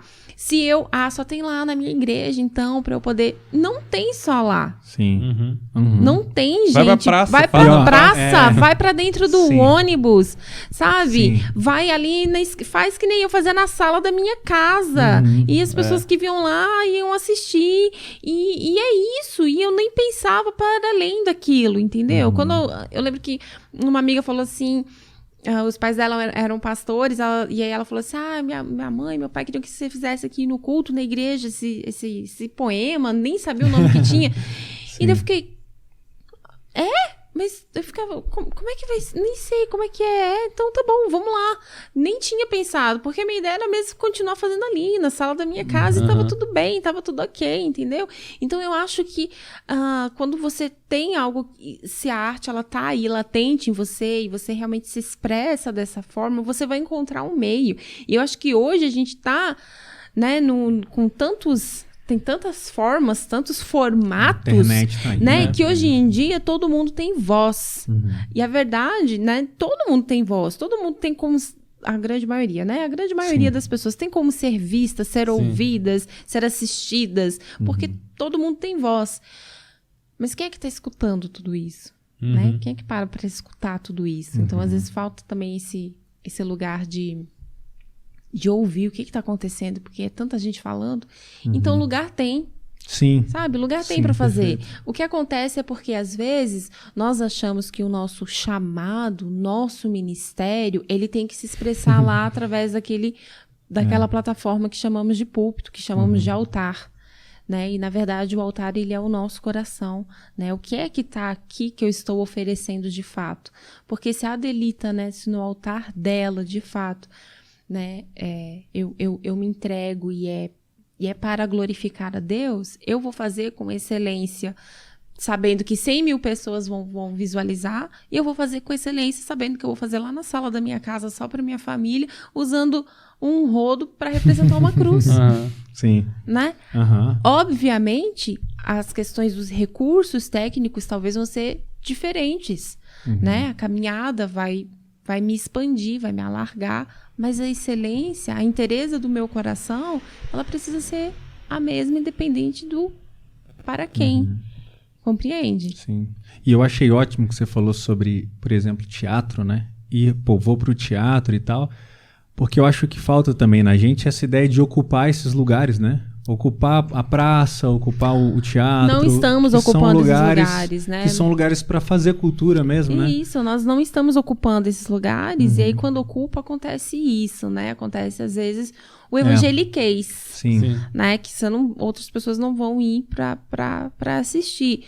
Ou às vezes até vai. Recentemente até tive em um evento. Era um evento produzido por cristãos e foi mesmo, de fato, num teatro. Teve venda de ingressos, achei isso muito interessante. Mas a grande maioria das pessoas que foram também eram cristãs, e era nítido que era um público que não estava acostumado a ir a um lugar como aquele. Sim. Porque a forma como estavam se comportando, a forma como estavam conversando durante o espetáculo, a forma... Aí você via, nossa, são pessoas que elas não estão habituadas a ir nesses lugares, a consumir esse tipo de arte, pela forma do comportamento mesmo que elas estavam. Então, assim, foi legal tudo aquilo, mas ao mesmo tempo eu fiquei, cara, se tem outras pessoas aqui que de fato não são, vão achar um pouco estranho, que de onde é que veio esse público aí, o que tá acontecendo? Mas agora também, ok, né? Não tem isso, não se produz, não fazem. Na verdade, assim, é muito fácil eu colocar isso para os artistas cristãos que não estão fazendo, porque na verdade não tem os artistas cristãos, não tem a sociedade, não tem a igreja, tem eu. Sim. Eu sou esse artista, né? Eu sou essa igreja, eu sou essa sociedade. Então, o que eu estou fazendo? Eu tenho que trazer para mim. No final das contas é isso. Né? No final das contas eu vou ter que trazer para mim, porque eu não consigo mudar o mundo inteiro e eu nem quero, nem tô tentando. Deus nos livre. Imagina a ansiedade. Nem estou tentando. Né? Nem estou tentando. Também não quero influenciar nada. Não sou influencer, não pretendo ser, não quero influenciar nada. Né? Porque tem muito isso. Como você pode ser uma influência no seu... Eu não quero ser influência nenhuma. Eu quero servir a Deus para glorificá-lo, né? E que a minha vida, o meu serviço, o meu testemunho fale por mim. Se isso influenciar alguém de alguma forma, que bom, que legal, né? Ok. Mas não pode ser a minha intenção primeira. Então, o que eu tenho que fazer... Eu preciso mudar. E muita gente me fala isso. Já que então você também faz teatro fora, por que você não faz só fora? Porque é o teatrinho de igreja que as pessoas me falam, né? Por que você vai ficar fazendo teatrinho de igreja? Infelizmente é isso. Infelizmente é isso. E aí eu falo assim, porque se eu acho que o teatrinho, né, de igreja, como me dizem, na verdade, às vezes eu respondo pra pessoa, né? Você acha que o que eu faço é teatrinho de igreja, né? Aí, tal. Eu falei, pois é, só que como que eu vou mudar o teatrinho de igreja se eu não estiver lá na igreja fazendo esse teatrinho, né? Eu só vou poder ser a mudança que eu desejo ver promovendo essa mudança. Então, eu também faço teatro na igreja porque eu também creio que eu posso, né, contribuir de alguma forma, me apresentar de uma outra maneira, né, mostrar uma excelência de uma outra forma, né? Então, eu também estou lá para fazer diferença, para também levar isso para aquelas pessoas, enfim. E também, desculpa interromper, mas assim, também lá fora, né? Porque a gente gosta muito de criticar o que é feito lá fora, né? Mas os cristãos, às vezes, não estão lá fazendo também, né? Não da estão. forma como tem que ser feito, então, exatamente, né? Porque tem muito isso. Eu acho que tem essas diferenças de um artista cristão que está fazendo arte, de um artista cristão que está fazendo uma arte que é, talvez, gospel, né? Não sei, seria esse o termo, né? Ou algo com um fundamento bíblico, de fato, enfim. Existem coisas hoje em dia que têm temas bíblicos, mas que não são cristãos. Sim. Né? Então. Sim, ok. Né? Tem coisas que, né? Tem temas bíblicos, tem nomes bíblicos, né? Acontece na época bíblica, é baseado nos textos bíblicos, mas não necessariamente... Passa na televisão. Passa na televisão. Vamos parar por aí, né? Não dá horário. Não dá o canal. Mas não necessariamente é algo cristão. Isso é mal, isso é ruim, isso é bom. Não tô colocando aqui juízo de valor, não é isso. Tô falando que tem essas especificações, né? Então, às vezes, eu, enquanto atriz, artista, né, cristã, não necessariamente eu vou fazer uma cena que no final vai estar lá, né, Jesus te ama e tal. Às vezes vai, às vezes não vai, né? Mas naquilo que está produzindo também, naquilo que eu faço, tudo em mim está imprimindo, se imprime um pouco do que eu creio, né? De quem eu sou, enfim. Porque eu acho que acaba caindo naquele lugar, né? Se eu fosse cozinheira, né? Esse bolo que eu tô comendo é um bolo cristão ou não é? Mas esse poema tem que ser um poema. É um poema cristão ou não é? É um poema. Sim, exatamente. Sim. A principal função da arte vai ser talvez trazer beleza ali, né? Ou trazer beleza ou apontar a feiura também, né? A feiura também, né? Sim, porque acho que a arte, ela traz a leveza, mas ela também traz muitas vezes o confronto, muitas vezes ela traz a denúncia, muitas vezes ela vai te apontar para algo, ela vai, no mínimo, gerar alguma reflexão, nem que seja a reflexão de que, nossa, achei isso tão feio. Nossa, não gostei dessa música. Achei esse filme ruim. Vai te fazer pensar alguma coisa sobre. Sim. E também não se pode ter uma expectativa em nenhuma obra artística que ela dê a resposta para todas as perguntas e que ela que ela seja um fim ali, né? Porque, nem a expectativa, nem esse objetivo, nem esse objetivo, porque se eu coloco, até do meio cristão, de que se toda obra de arte ela precisa trazer... Eu vou apresentar ali o plano de salvação nela. Vai ser, todas as obras de arte vão ser exatamente a mesma coisa. Todas vão chegar à mesma conclusão. E não precisa de todas trazerem isso. Talvez alguma o que ela vai apontar vai ser outra questão da vida. Vai trazer as pessoas para refletirem sobre outros assuntos. Entendeu? Então eu posso ter algumas artes que vão falar sobre esse assunto, ok, mas eu posso ter artes para falar sobre vários outros assuntos da vida. Mas eu acho que até uma tendência da nossa sociedade de ser monotemático, né? De pegar algum assunto e falar muito sobre aquele assunto. Você vê, das músicas, a maior parte das músicas ouvidas aí de música popular brasileira é sempre sobre o mesmo assunto, né? Relacionamentos e traição, etc e tal. Os filmes, muitos vão tratar basicamente sobre sempre os mesmos assuntos. E não saem daquele lugar comum ali. Enfim, então... Eu acho que a gente estão mais fazendo sucesso, né? Sim, pelo menos.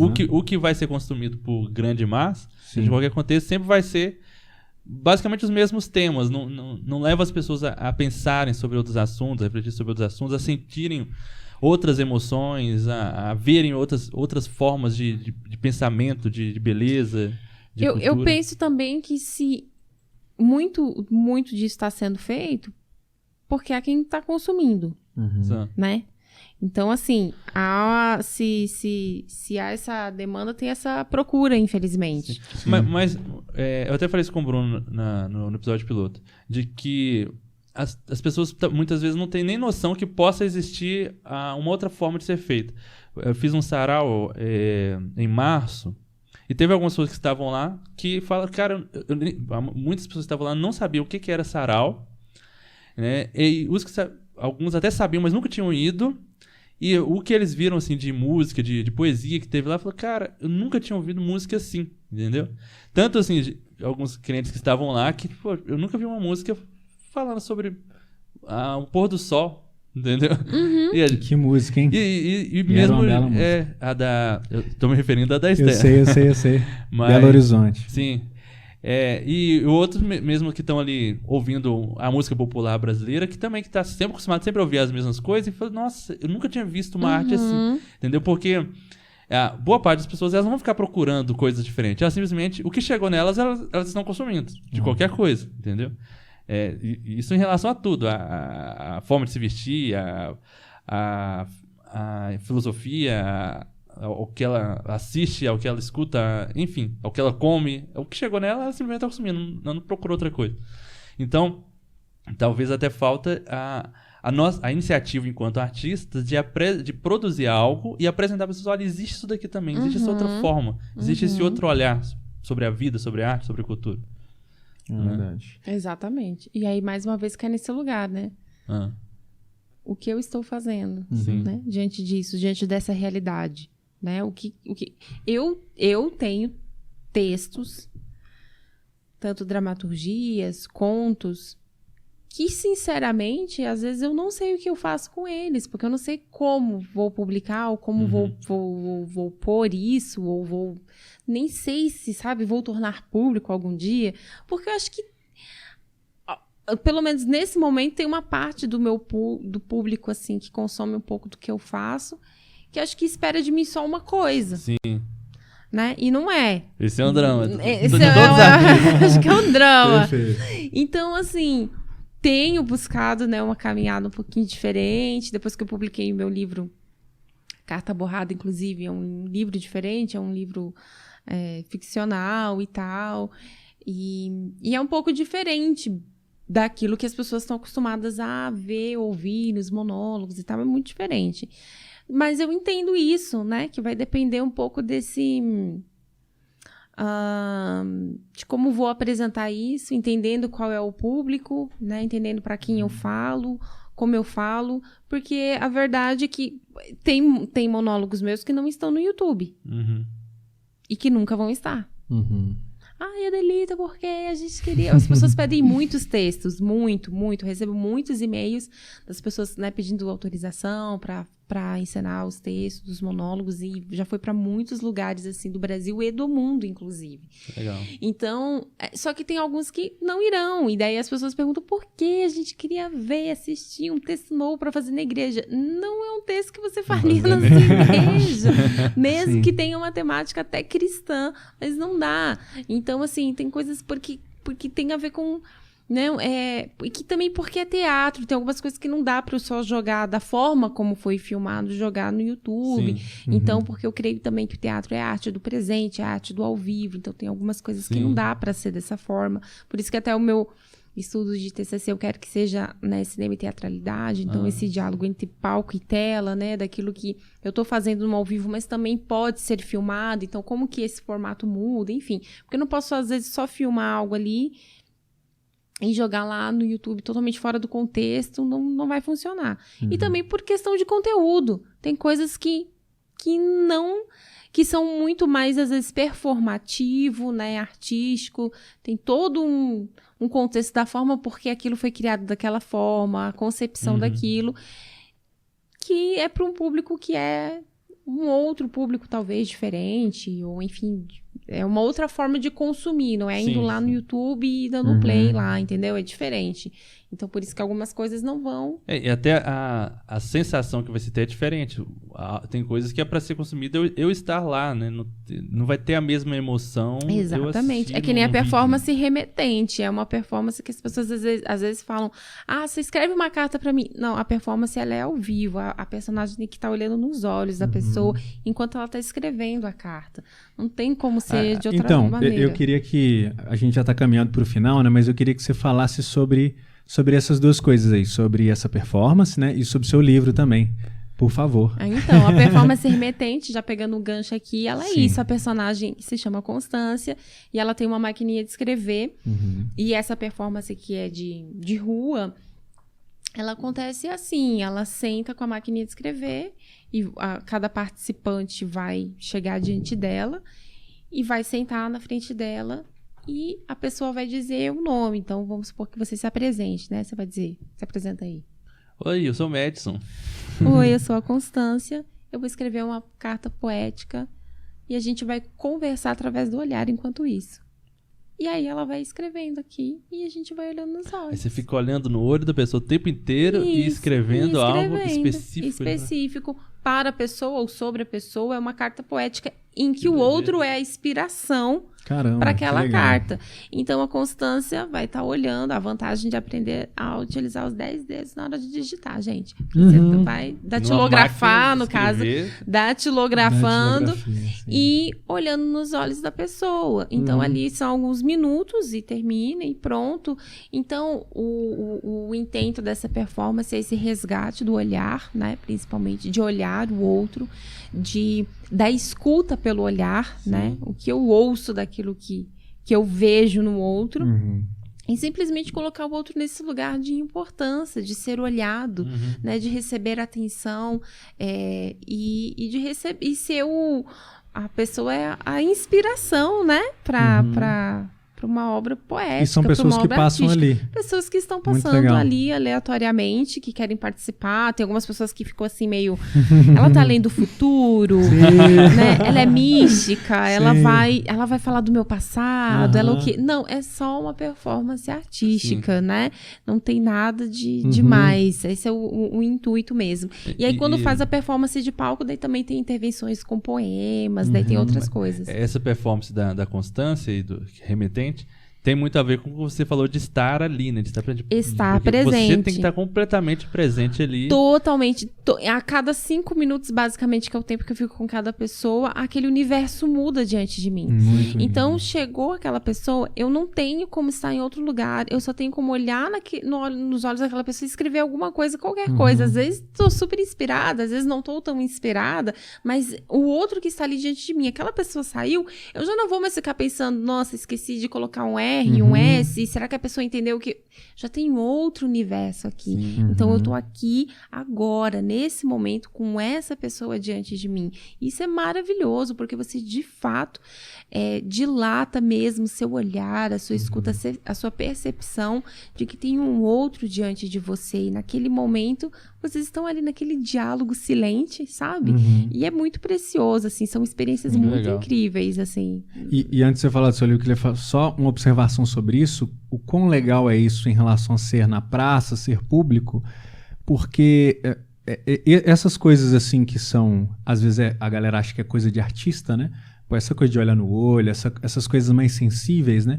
O quanto a galera acha que é uma coisa de outro mundo, né? Que são coisas de uma galera mais tilelê, né? Uma coisa de gente mais, sei lá, viajada. Mas é que quando você leva isso pra praça, isso é pra todo mundo, né? É pra todo mundo. E aí, uma das coisas que eu levo muito, assim, pra mim, é falar sobre cultura, falar sobre arte, até isso deixar de ser cult, né? Aquela coisa chique, assim, né? E eu gosto muito dessa coisa da praça. Inclusive, a gente tem um projeto sobre saraus, sabe? Com saraus em praças e tal. Exatamente nesses lugares onde, às vezes, as pessoas não teriam acesso a isso, né? Às vezes as pessoas nunca passariam por uma experiência dessa, mas... E às vezes até as pessoas, por constrangimento, até se privam de, às vezes, entrar num museu e assistir uma peça de teatro e pensar, não é pra mim, né? Então... essa arte ela pode chegar nessas pessoas, né? Então a gente vai, né, ali onde as pessoas estão. Então, quando acontece nas praças públicas, assim, é muito interessante, porque no começo as pessoas ficam um pouco assim, ou perguntam, tem que pagar para participar, né? Sim. Como é que é? O que é isso? O que está acontecendo?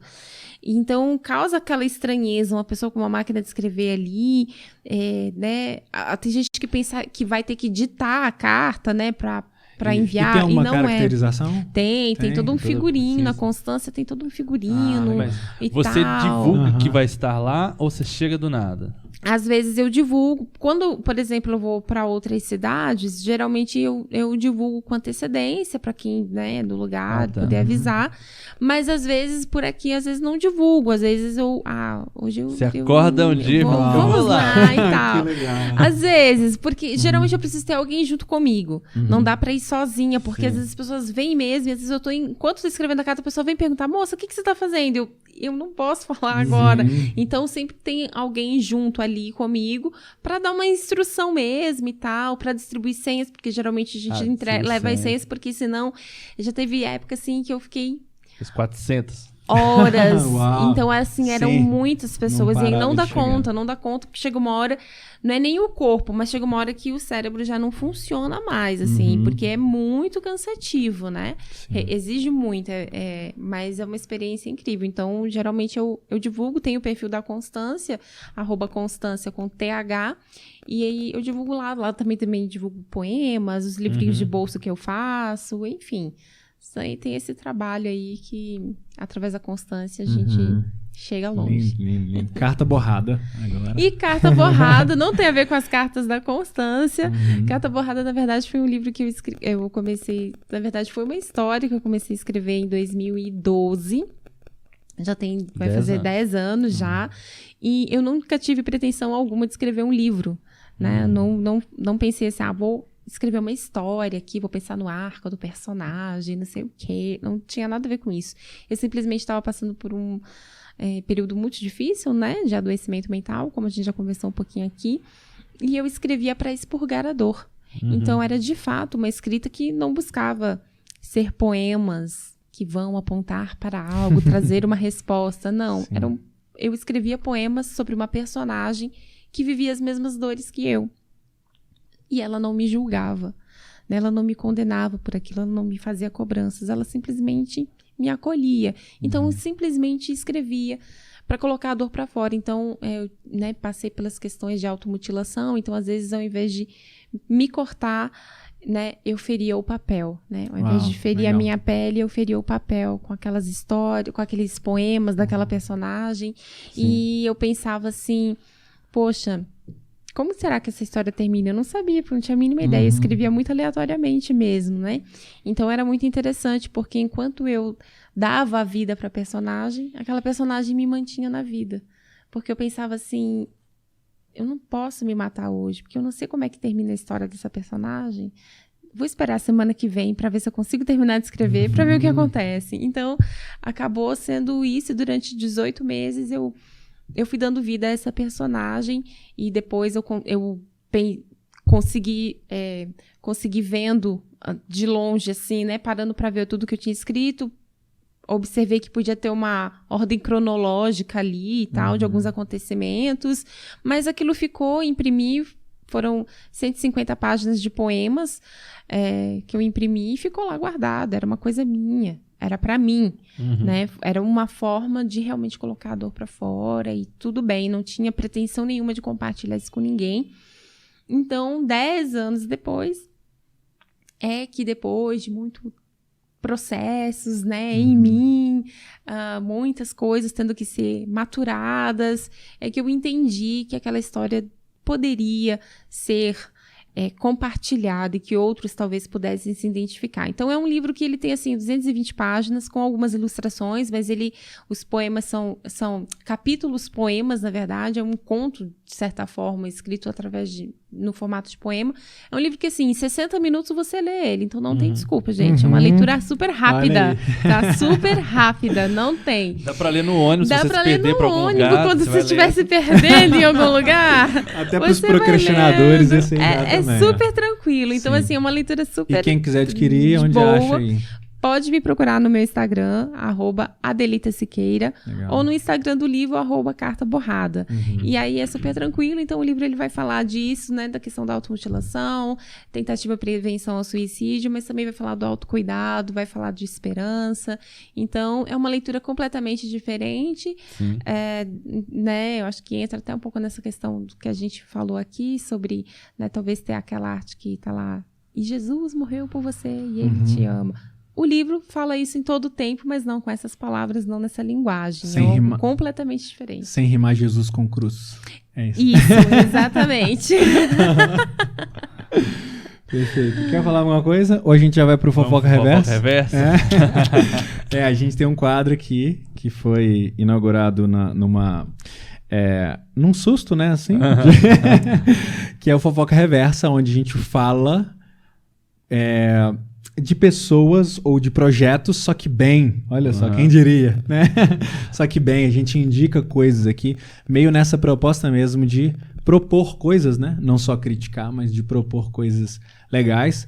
Então, eu queria que... Acho que você pode começar, gente. Você tem uns aí também? Tem coisa? A gente também vai indicar, Eu eu acho achei que que é era só legal. convidado. Eu também. Não tenho Eu mais nada tava pra indicar. pensando aqui, será que eu... Mas enfim, vai lá, depois a gente fala. Vai pensando enquanto isso. Bom, eu quero divulgar, então, fazer uma fofoca muito Sim. boa aqui, do projeto Núcleo de Ensino Inverso ao Avesso, que é um núcleo que eu faço parte, inclusive, e que meu livro, inclusive, foi publicado em parceria com o Inverso ao Avesso, e é mesmo isso. Universo ao avesso. Inverso. Inverso ao avesso. Inverso ao avesso. Caramba, Isso. bem poético, né? Bem, demais. Gente, incrível. Tem um Instagram, o @inverso ao avesso.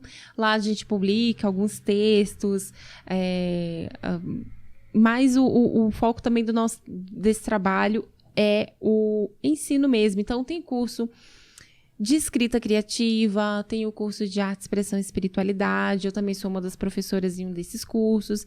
Tem alguns legal. lançamentos de livros que acontecem durante o ano. Então, assim, é um conteúdo cristão, mas ligado completamente também à cultura, essa questão da escrita e essas questões ligadas à arte. Então, assim, vale super a pena. Tem músicas também que a gente lança junto com as temáticas dos livros que são lançados. E são cursos de curta duração, acontecem de forma online, então as pessoas podem participar. Geralmente as aulas são ao vivo porque a gente gosta dessa interação. Então, enquanto professora também, a gente dá um feedback direto para os alunos.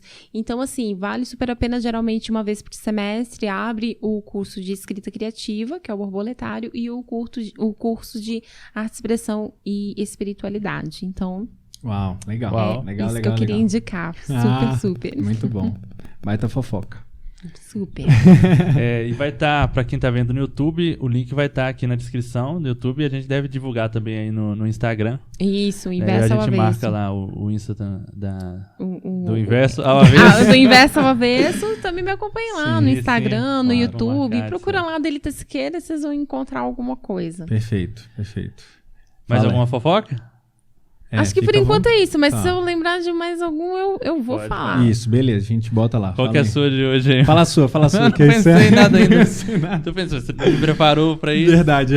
Deixa eu falar Fala uma aí. aqui, que Fala é aí. uma fofoca reversa / homenagem, tá? Ah. Que isso aqui é muito importante, porque eu estou em débito com algumas pessoas, que é o seguinte, esse nome Vitral era um nome de um blog que eu participava, inclusive, antes de ser um podcast, tá? É um blog que existia há mais ou menos uns 2 anos atrás, Sim. e a gente, por coisas da vida, a gente acabou tendo que abandonar. Mas o blog tem vários textos lá, inclusive. E é muito legal porque era um blog... Ainda tá ativo? Dá pra acessar? Tá ativo, tá? Você acessa a página lá, né? Blog Vitral. Uhum. E você consegue achar os textos lá. Os textos são no O texto- Medium e tal. tava no Medium, né? No Medium. Tem textos meus lá e textos de algumas outras pessoas. E é legal porque era um blog que tinha uma proposta parecida com isso que a gente está fazendo aqui, que é falar um pouco sobre o cotidiano e, inclusive, indicar coisas também de pessoas que estão fazendo coisas legais e tal. Enfim, é isso. Então, blog Vitral, agradecer aqui ao meu amigo Bruno Emídio, tá? Que foi quem me chamou para criar o blog e tal. E o meu amigo Azaf Gonçalves, que é, segundo ele, quem deu a ideia do nome Vitral. E aí a gente deu uma roubadinha, né, mano? Na verdade, você deu a ideia do nome, né? E eu falei, poxa, eu já tinha um projeto com esse nome, vou ver lá com o pessoal e tal. Mas eles bondosamente cederam. E eu quero que fazer dar esse crédito, fazer essa homenagem a esse querido blog. Pegando a linha aí, eu vou fazer a minha fofoca. Perfeito. Do Efeito Prisma, a página Efeito Prisma. Conhece? Conheço, muito. Que também tem uma proposta parecida, né? De fazer uma leitura da cultura a partir da nossa perspectiva aqui cristã, mas trazendo uma contribuição para a cultura, para a arte, para a nossa atuação aqui no mundo, né? Então tem muito conteúdo legal na página do Efeito Prisma. Muito mesmo. E tem um curso que eles lançaram recentemente também. Tem conteúdo no YouTube, tem podcast, enfim, tem bastante conteúdo legal. Tem muita coisa. Muito, eles fazem muita coisa. Acho que eles vão fazer uma conferência agora. Vai ter em novembro. Fofoca. Na sua igreja, inclusive, lá na Esperança. Tá sabendo? Olha, não fiquei Você vai cantar? Aí, ó, pode me chamar, galera, vai ser que eu vou. em novembro, se eu não me engano, a conferência deles. Olha então só, vai ter a conferência legal. deles também em novembro. Vamos cobrir, hein? A gente pode cobrir de... Tá vendo, gente? Tem muita coisa boa aí É. acontecendo. Eu acho que a gente precisa, às vezes, tirar um tempinho pra cavar aí um pouquinho e compartilhar, né? Isso. Falar o que... Porque tem coisas boas, sim, que estão sendo produzidas. Tem conteúdo que é muito interessante. Sim. Acho que temos ainda uma grande caminhada ainda pela frente, mas já estamos avançando, né? Estamos caminhando, estamos seguindo. Sim. E é uma proposta nossa aqui com o Vitral, né? De poder trazer quem tá construindo, quem tá produzindo, quem tá pensando, né? Tem muita gente fazendo, né? Mas as pessoas estão espalhadas por aí, a gente precisa descobri-las, um não conhece o outro. Então a gente quer trazer essas pessoas aqui, torná-las conhecidas, né? Nos tornar conhecidos uns para os outros. E assim contribuir também, um com a arte, um com o pensamento, um com a trajetória do outro também. Então, te agradecer, viu? Muito obrigado por você ter vindo até aqui, conseguido atravessar a Macedônia, a cidade, chegar aqui. Muito obrigado. Foi uma grande aventura. Uma grande aventura, então te agradecer por isso e dizer para você aí que está nos ouvindo, né? Que nos acompanha nas redes sociais, tá? A gente falou aqui muito sobre compartilhar, sobre né, fazer alguma coisa. Então, você está ouvindo? Faça alguma coisa. Falo com todo o amor aqui do meu coração, mas faça alguma coisa e compartilhe. Né? Em qual câmera que eu tô aqui, Ed? Um salve pro Ed aqui, ó, nosso grande operador. Muito bom. Agradecer aqui o Ed também, brabo demais. E dizer a você que está nos ouvindo, você nos encontra nas redes sociais. Podcast Vitral? Vitral Podcast, na verdade, né? Isso. Vitral Podcast em qualquer rede social, pesquisando você encontra, mas o @ específico, né? A gente deixa aí nas descrições, Vitral PDC no Instagram e nos outros todas as redes, Vitral Podcast. Os nossos pessoais também, a gente vai estar na tela aí, se a gente colocar. Vai estar na tela. Se a gente da Adelita, legal que você ter nomes artísticos. Você consegue, né? Não Um tem arroba. Adelita Siqueira, o difícil. Bruno.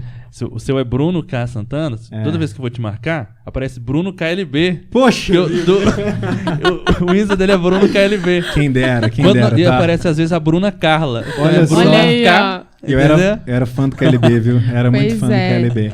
Adelita Siqueira, porque eu só tenho um nome e um sobrenome. Então, só mesmo? que só tem essa opção. E quero agradecer. Você não tem outro sobrenome? Não. Olha só. Não tem. Você já Forte, isso é nasceu muito forte, artística, né? seu Não sobrenome. pois Seu é. nome. Mas eu quero agradecer, viu, pela oportunidade. Foi muito, muito bom estar aqui com vocês, conversar, né, um pouquinho, que são tantas coisas, né, pra gente falar. E é tão legal a gente ter ter um lugar, ter um espaço, ter alguém que queira nos ouvir, pra gente poder compartilhar e ouvir também. Acho que isso é muito importante. Acho que a gente ainda vai conversar mais sobre outras coisas. Vamos.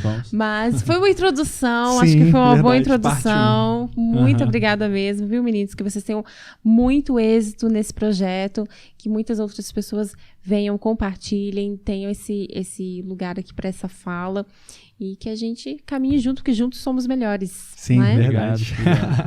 Obrigado, galera. Até a próxima, então. Até mais. Valeu. Valeu. Tchau, tchau. Fui.